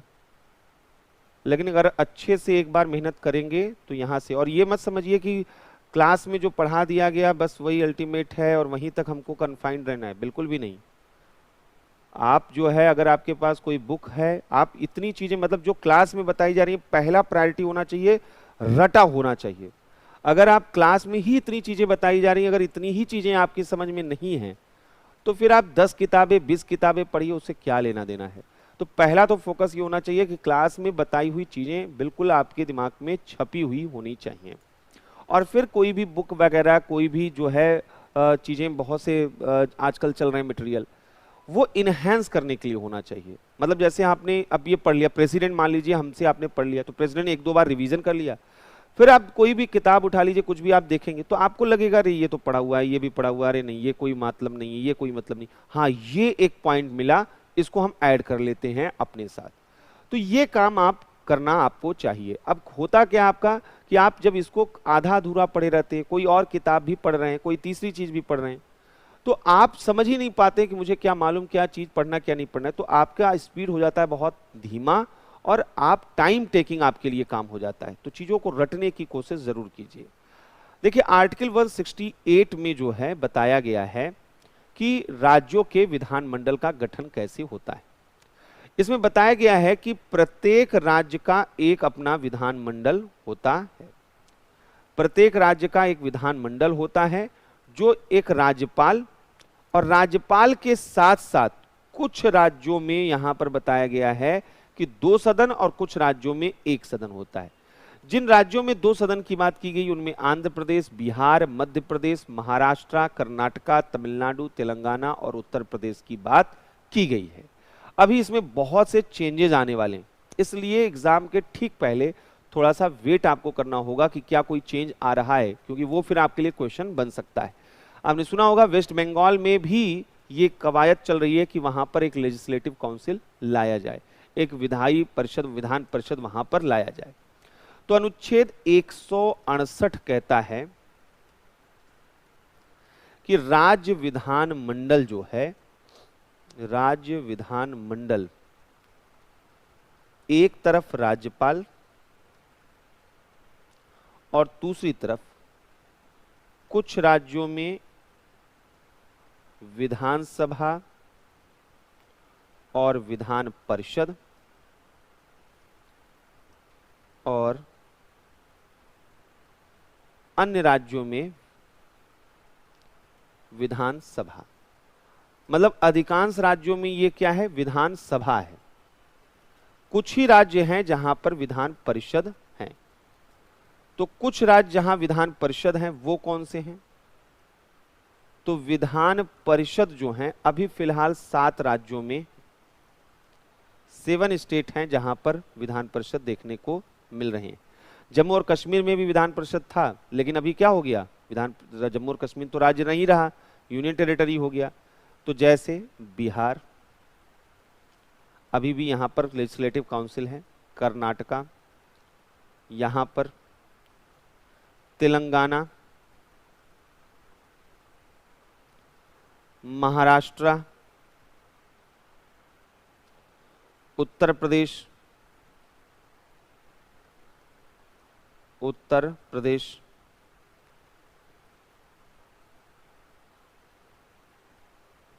आंध्र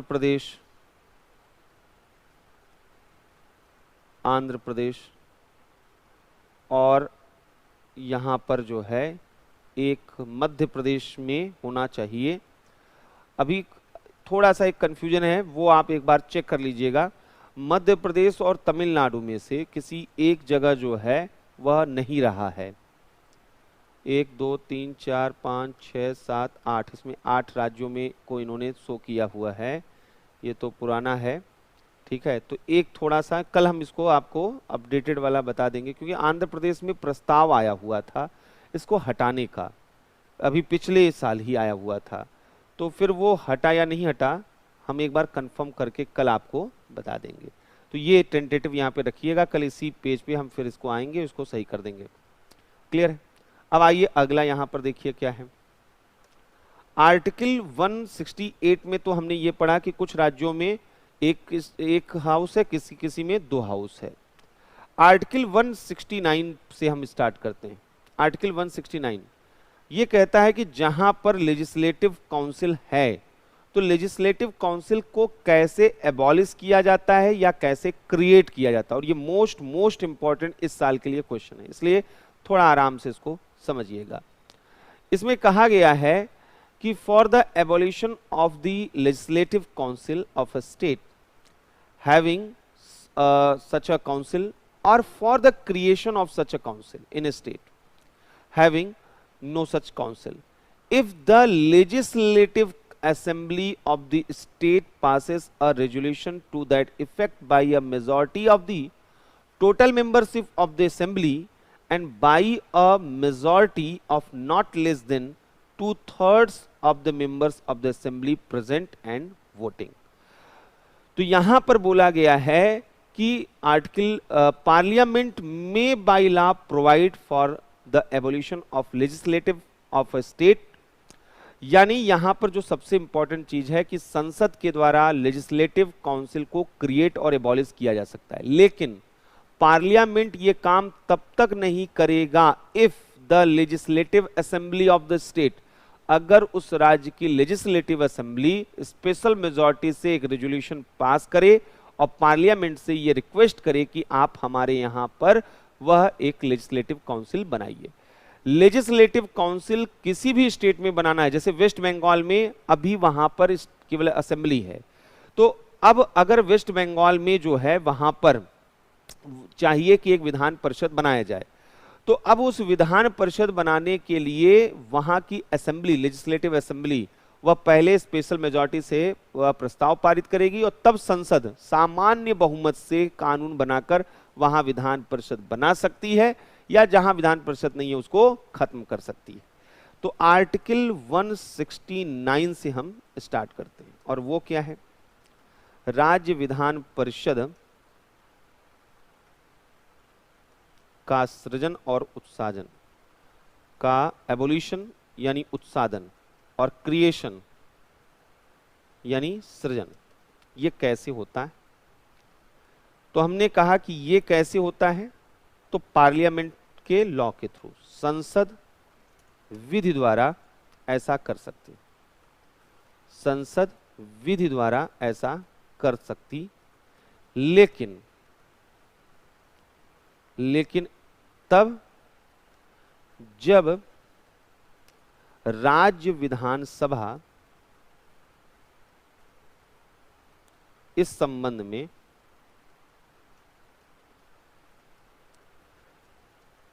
विशेष बहुमत द्वारा संकल्प पारित करे, विशेष बहुमत द्वारा संकल्प पारित करे। संसद विधि द्वारा कर सकती है और संसद साधारण बहुमत से कर सकती है, सामान्य बहुमत से। और यहां विशेष बहुमत का मतलब क्या है? सदन के कुल सदस्यों का बहुमत, कुल सदस्यों का बहुमत, और दूसरा क्या है? सदन के कुल सदस्यों के बहुमत के साथ उपस्थित और मत देने वाले सदस्यों का 2/3 बहुमत।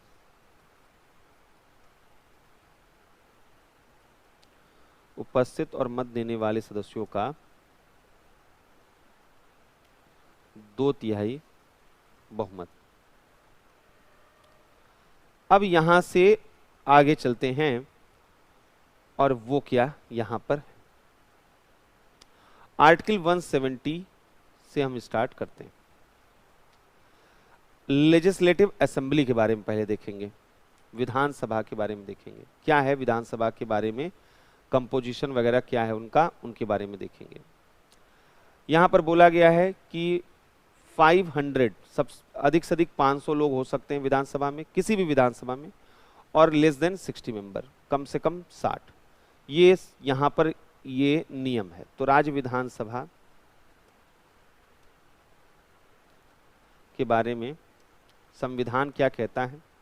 आर्टिकल 170 में बोला गया है कि अधिकतम सदस्य संख्या,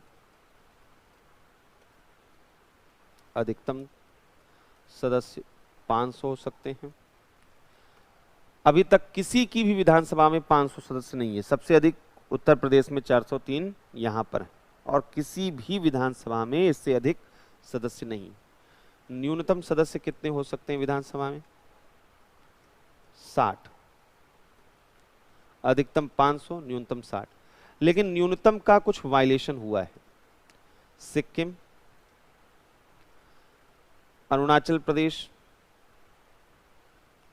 गोवा, अरुणाचल प्रदेश, गोवा विधानसभा के लिए इन 3 स्टेट के लिए न्यूनतम संख्या 60 है, सॉरी 30 है। इनके लिए न्यूनतम संख्या 30 है। अभी सबसे छोटी विधानसभा सिक्किम की है जिसमें 32 सदस्य हैं। वर्तमान में सबसे छोटी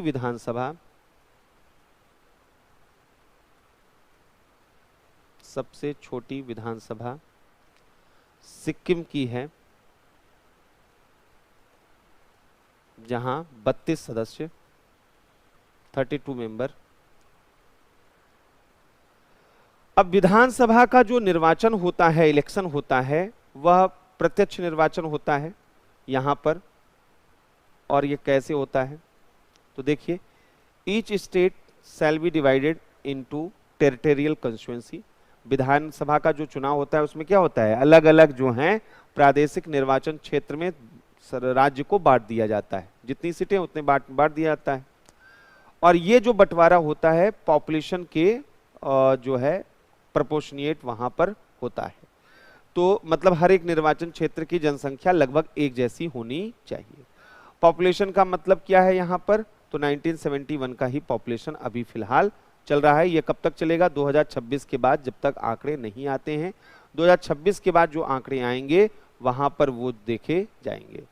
तो यहाँ पर जो है ये राज्यों के बारे में एक चीज और पहले क्लियर कर दें कि राज्यों के बारे में जो रेफरेंस है वो 2001 का है।